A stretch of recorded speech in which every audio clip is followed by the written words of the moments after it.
تمہیں تبلا میسر آ سکتا ہے، تمہیں سرنگی مل سکتی ہے، صحابہ کرام کو نہیں مل سکتی تھی؟ جو ایک ایک بال کے برابر بھی حضور کے طریقے کے خلاف کرنے کو تیار نہ تھے۔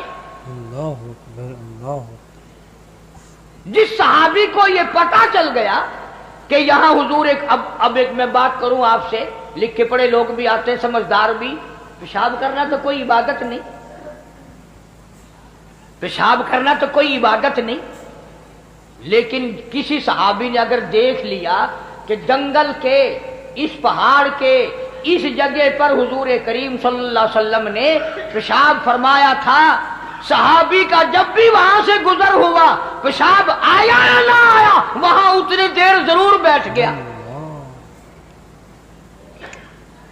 یہ بھی ضروری نہیں کہ وہاں پیشاب کیا، پیشاب آیا یا نہ آیا، اور پھر بھی اتنی دیر وہاں صحابی بیٹھ کے گیا جہاں اس کی آنکھوں نے حضور کریم صلی اللہ علیہ وسلم کو پیشاب کے لیے بیٹھا ہوا دیکھا تھا۔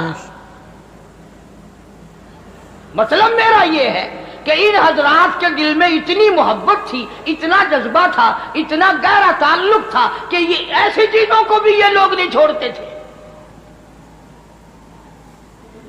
حضور کریم صلی اللہ علیہ وسلم نے سینگیاں لگوائیں، پرانے زمانے کا علاج ہے، گندا خون نکل جاتا تھا، آج کل تو الحمدللہ ٹکا گولی ہے، ایک مرض ختم ہو جاتا تو انشاءاللہ 10-20 مرض اور کھڑے ہو جاتے ہیں ساتھ ساتھ۔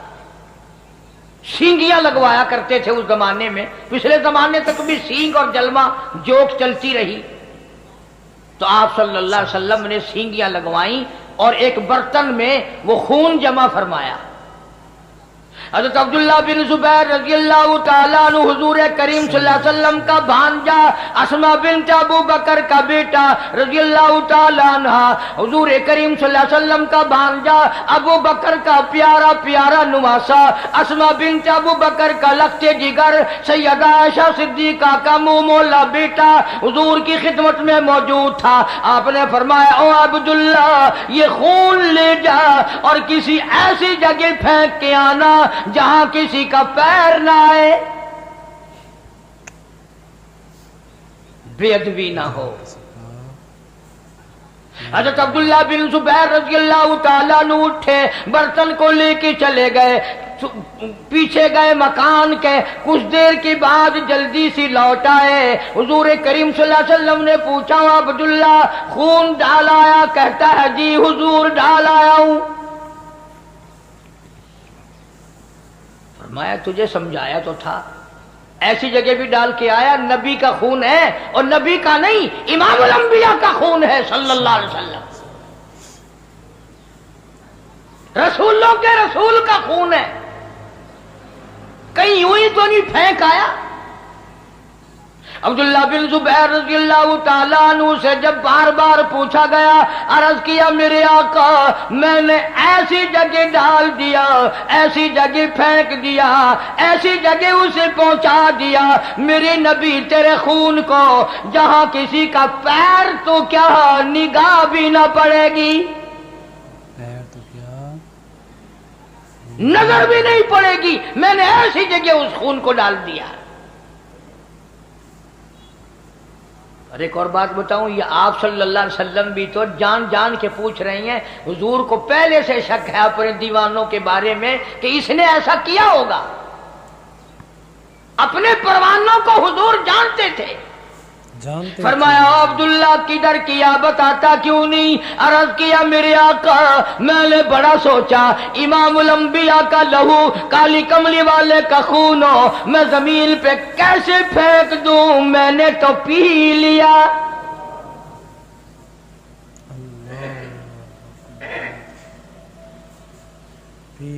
میں نے تو پی لیا،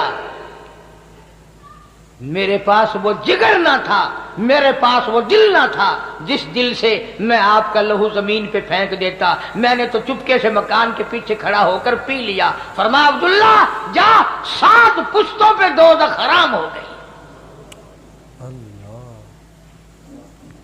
جن لوگوں نے نبی کے خون کی حفاظت کی انہوں نے نبی صلی اللہ علیہ وسلم کے دین کی بھی حفاظت کی، دین کی بھی حفاظت، اور اس کو اس رنگ میں رکھا جس رنگ میں جس طریقے سے حضور کریم صلی اللہ علیہ وسلم نے ان کو دیا تھا.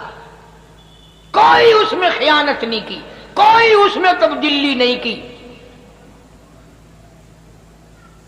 اگر آج دین ہمارے بس کا ہوتا تو ہم 100 میں سے ایک حصہ بھی نہ چھوڑتے, سارا ہی بدل دیا ہوتا. کچھ بادشاہ بدلتے, کچھ پیر فقیر بدلتے, کچھ مولوی بدلتے, اللہ چاہے سارا حلیہ ہی ختم ہو جاتا. اس لیے فرمایا قل ان کنتم تحبون اللہ, قل ان کنتم تحبون اللہ, میرے محبوب کریم صلی اللہ تعالی علیہ وسلم اگر یہ چاہتے ہو کہ اللہ پاک سے محبت کی جائے, اللہ سے محبت کریں, اللہ کے نیک بندے بن جائیں, فاتبعونی, انہیں کہو یہ تیری تابعداری کریں,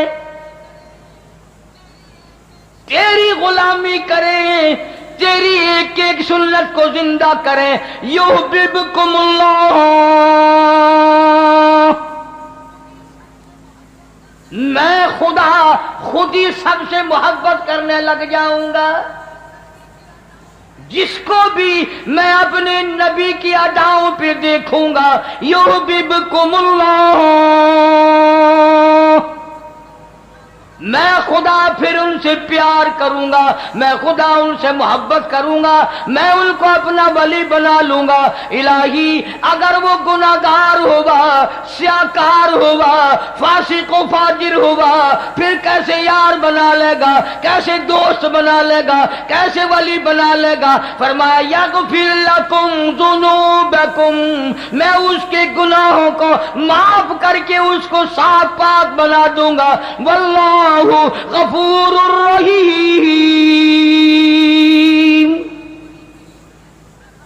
اس لیے کہ میری ذات بڑی کریم ہے, میں بخشنہار ہوں, اور کوئی مانگنے والا تو آئے, میں تو جھولیاں بھرنے والا ہوں. ایک ایک سنت کی برکت اللہ والوں سے پوچھو کہ انہوں نے ان میں کتنی لذت پائی, کتنی حلاوت پائی, کتنا مٹھاس پایا, کس قدر اللہ پاک نے دنیا ہی میں ایمان کے مزے چکھائے. دنیا میں امام اعظم امام ابو حنیفہ رحمت اللہ علیہ نہر کی پٹڑی جا رہے ہیں. ایک نوجوان نہر میں غسل کر رہا ہے, نہا رہا ہے.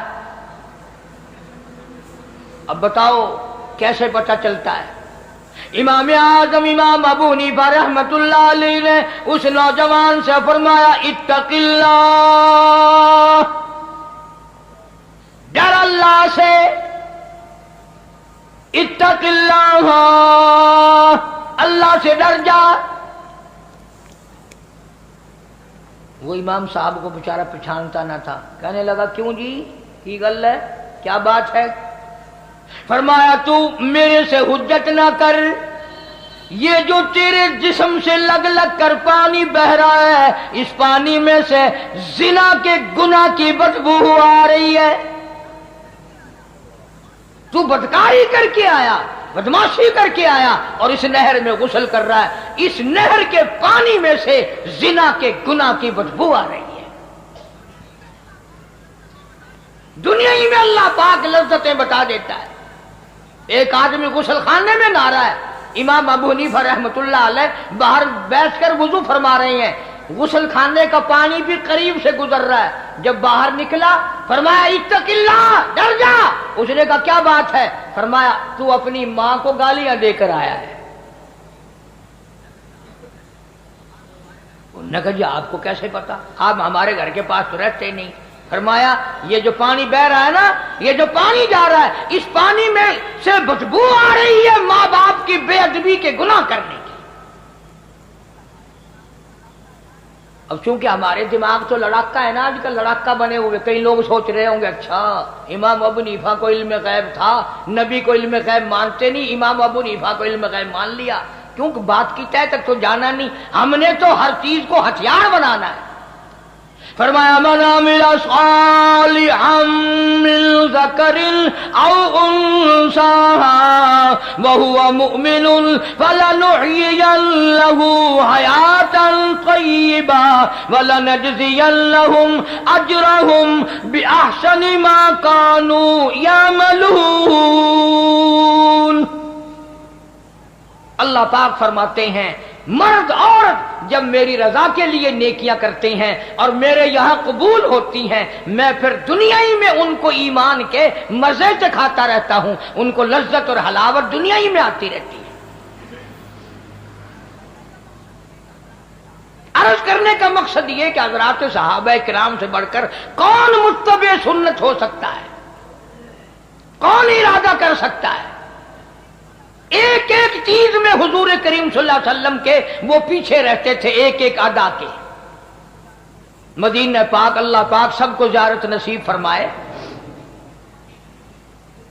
مدینے میں ایک مائی رہتی ہے،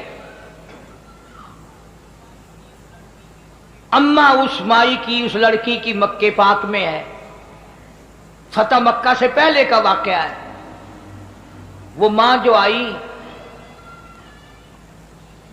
لڑکی کی محبت دل میں اٹھی، بیٹی کو ملنے کو دل چاہا، سفر کر کے مدینے آئی، دروازہ کھٹکھٹایا، اندر سے پوچھا کون ہے؟ کہنے لگی بیٹی جلدی دروازہ کھول، میں تیری اماں ہوں، مکے سے آئی ہوں ملنے کے لیے، تیری شکل دیکھنے کو ترس گئی، تو میری بیٹی ہے پیاری. ایمانداری سے بتاؤ، بھاگ کر دروازہ کھولنا چاہیے تھا، اماں کو لپٹ جاتی، خوشی کے آنسو آ جاتے، میری پیاری اماں، میری پیاری اماں اتنا سفر کر کے آئی، دکھ اٹھا کر کے آئی.